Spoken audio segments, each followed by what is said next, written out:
Whoa. Hey everybody, how you doing? I have had the worst morning of technical difficulty that I have ever witnessed. So I decided, Ken what, I'll just go back to the old system using the iPad, my wee lav mic, and I'll sit at the window like I used to do. If you know me, if you follow me on Twitter or Instagram or TikTok or whatever, you know that I am absolutely obsessed with Ghost Adventures, right? I've been since I was like 15, and I recently got Discovery Plus, so I've been watching all the free episodes of Ghost Adventures, Paranormal Lockdown, Destination Fear. I'm in my element, basically. So I thought, why don't we have a chat about our paranormal experiences? Low-key, I think the spirits in my house have said, don't make this video, we're gonna make all your technology malfunction so that you don't get this video out. So if something goes wrong with this iPad and this mic, I will cry my eyes out. Yes, the mic is on my braid. So, I have compiled a list of my paranormal experiences, and I've tried my best to put them into chronological order for you as best as I can remember. I know that not all of these things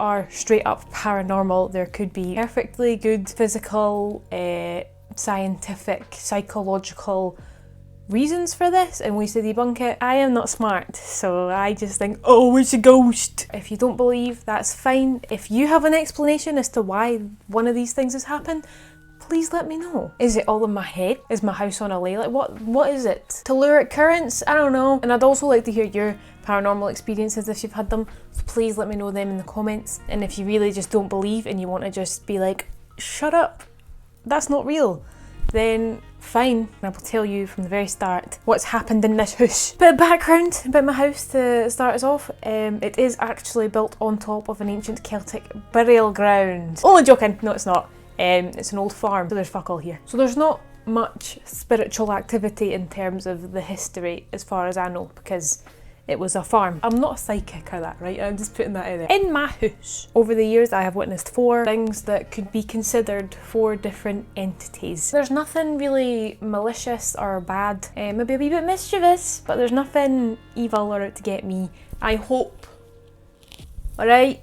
2 of them, I think, are my grannies. One of my grannies died when I was 7 or 8, just before we moved into this house, and my other granny died when I was like 17, so big gaps in the age range, right? Then there's also, don't laugh, but there's also the energy which I believe to be my dead dog, Sparky, who I have mentioned. You've seen him on the channel before. He died not that long ago. He was very anxious, right? And he had a lot of separation anxiety, so it would make sense to me that he's just gonna wait for all of us to die, and then we're all gonna go together. And then the other entity, which I attribute this to, is a male energy. He tends to be the mischievous one. I also think that he might just be someone who's lived in this house before us. But yeah, there used to be an old couple that lived here, and we bought the house after they'd obviously both died. There's an older male energy that I'm not too sure who it is. Yet again, I'm not a psychic. This is just the feelings that I have received over many years. All my experiences have been in this house,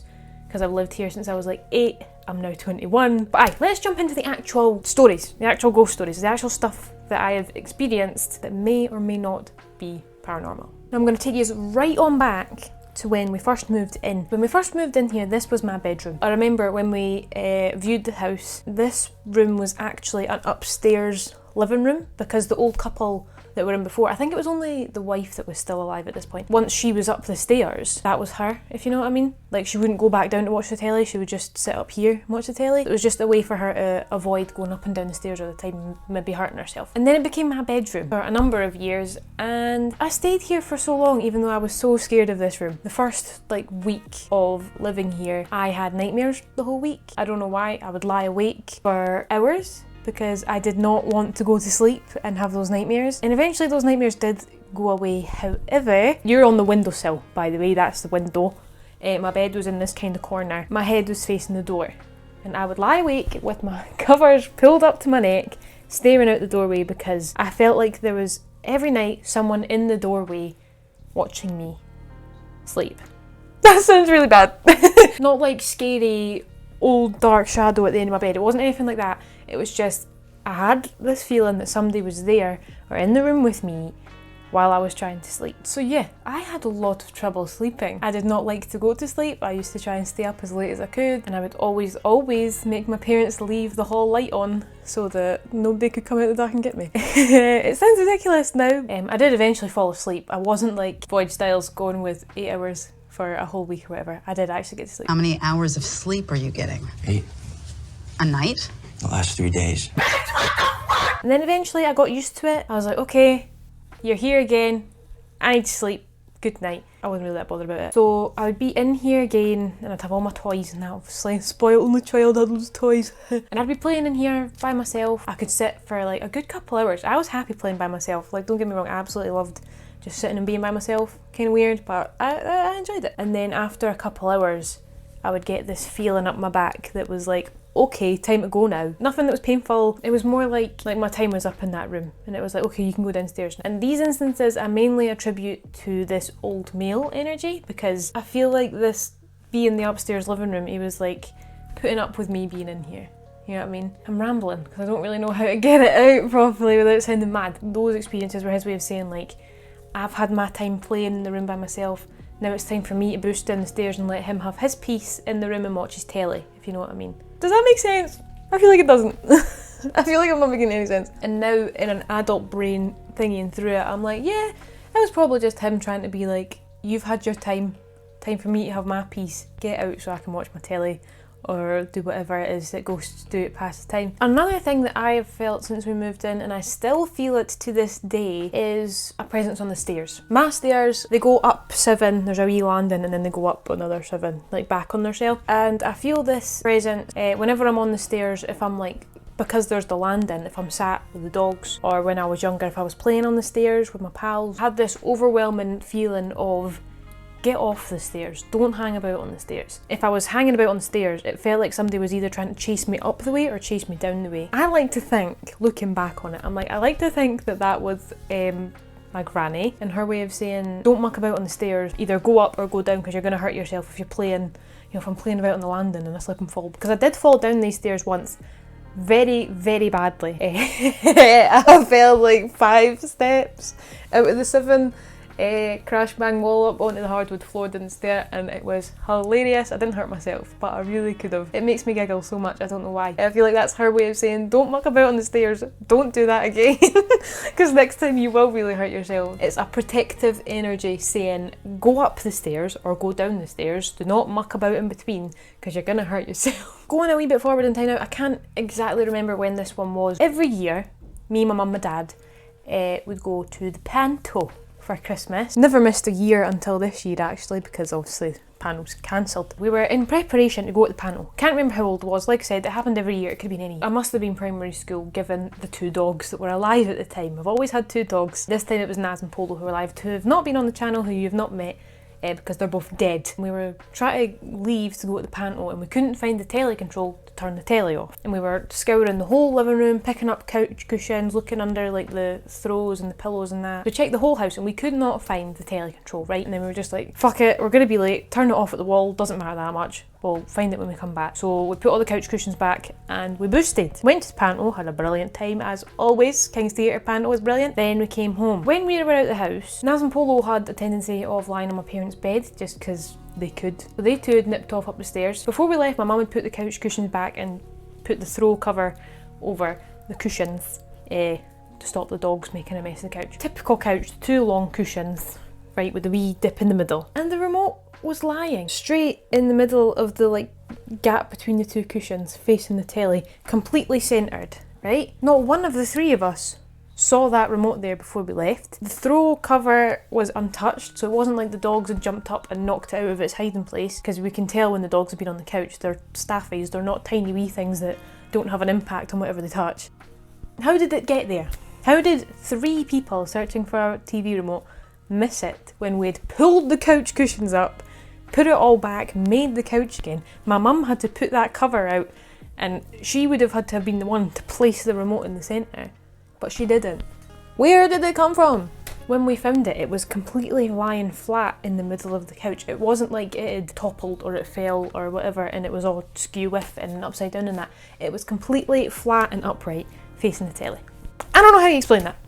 At that point, it could have been one of the two energies that were about the house, the man or my first granny. Fast forward in, I'm not, like I said, I'm not sure, it could have been any year at the panel. And I moved out of this bedroom through to the room at the front, which you've seen in other videos. I need to set the scene quite specifically for this one. I used to have a bunk bed and the ladder was kind of like, it wasn't a straight up and down ladder, it was like this. And it was like as far away from the door as you could possibly be. It was like the opposite corner of the room. We had just got back to Blackpool and whilst in Blackpool I had won a Perry the Platypus toy. I've still got him actually somewhere. It was a Perry the Platypus toy that I'd won in like Coral Island in Blackpool. And when you pressed Perry's little foot, he would make his little like noise and I loved it. I love Phineas and Ferb. Me and my mum were standing in the hallway just out there. We were just standing there having a chat. Can't remember what we were talking about. This Perry the Platypus toy was on the top rung of my bunk bed step ladder, whatever, right, facing us. When I would sleep there I would use the top little rung to put my phone on and my toys and whatever, and I put Perry up there for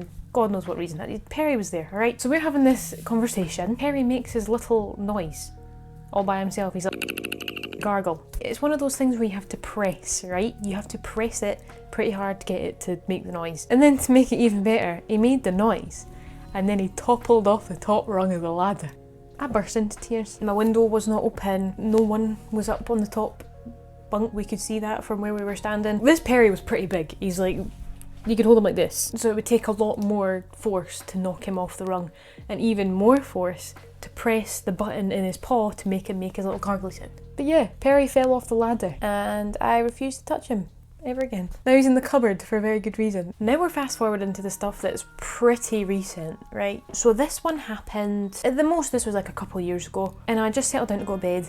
My parents had just settled down to go to bed. At the time I think we just had Sparky at that point. It was before Sindel had came into the mix. I sleep with my bedroom door open, as do my parents. We just leave all the doors open so that Sparky could go wherever he wanted. So my mum had just went to bed. I'd heard her lie down in bed and I was just getting settled in bed, put my phone away and that. And I heard whistling, like a tune being whistled. It wasn't like the wind or a bird outside. It was like a proper like I can't remember the tune, but it was something like that, right? And my dad is a loud man. He whistles all the time. And I said, "Can you shut up?" Thinking it was my dad. And my mum was like, "What?" And I was like, "Tell dad to shut up." And then my dad woke up a bit and my dad swears all the time. "I'm not doing it," because he was half asleep, right? And I was like, "So that's not you?" And the whistling's still going at this point. And my parents were like, no, shut up, go to sleep. So I sat bolt upright and just started to cry. I just started crying. It sounded as if the whistling was coming from either my parents' room, which is just through that wall, or in here, where the old man spirit resides. So I think it was him trying to spook me, and he's done it. My first reaction was to just cry my eyes out because I was like, oh my god, it's happening again. Yeah, that's all I really have to say about that one. How do you explain that? Literally a couple of weeks ago, I was sat watching Ghost Adventures. My Xbox has been turned off for a long time, like turned off at the plug, and to try and get Discovery Plus, I heard it was out on Xbox One, so I put it all back on and then it didn't work, so I put the Xbox off, but I left it like turned on at the plug this time. So the Xbox was turned off but turned on at the plug. If you have an Xbox One, you know that to turn it on without a controller, you have to put your finger over the button, but it's not really a button, it's just like a kind of a sensor, kind of. You don't wave in front of it, you have to actually press it, but it's not a button. It doesn't give way when you push it, but you have to get up really close and put your finger on it, and then it goes beep beep beep, and it lights up, and that's it, turned on. I'm sat here watching Ghost Adventures, eating my tea. What did I hear? Beep beep beep. The Xbox turned itself on. The wee light came on. The controllers are both dead, and there was no update because I'd already turned it on and updated it, and it turned itself on whilst I was watching Ghost Adventures, so I was doubly terrified. I went up, tried to debunk it because I do have little doodads in front of it. I thought maybe there's a chance that one of them, when I was playing about with it, it shifted and it turned it on. No, that's not possible. It has to be like pressed. I mean, there is probably some sort of explanation, like, oh yeah, Xboxes do that sometimes. Yeah, I've had that Xbox for years, bought it when the Xbox One came out, had an Xbox 360 before that, never really had anything like that before. I don't have a Kinect for it either. It's not a Kinect command because I've not got a Kinect connected to it. Kinect. The last one is a story about my boy Sparkle. He has severe separation anxiety. So if the spirit realm exists, he would not pass over until we all go and join him, basically. And I know a lot of people are going to say like, oh, it's just a symptom of grief. Sometimes your brain psychologically does these things to kind of cope with it better, blah, blah, blah. not this. Sparky was a very vocal boy. He very much liked to scream.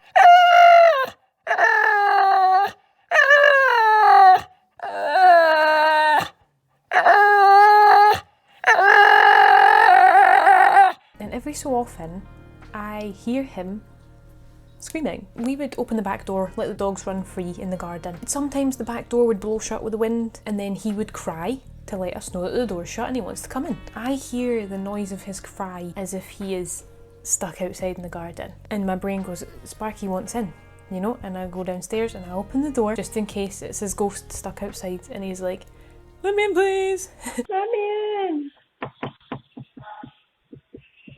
Let me in, please. So I do think it could be like grief in my brain playing tricks on me, because like I said, he did only die a couple months ago. But I've heard it on multiple occasions, coming from multiple areas, whether it's the front door or the back door. And I can't really explain that. It could be a demon posing as him, making the noise, and I've let it in.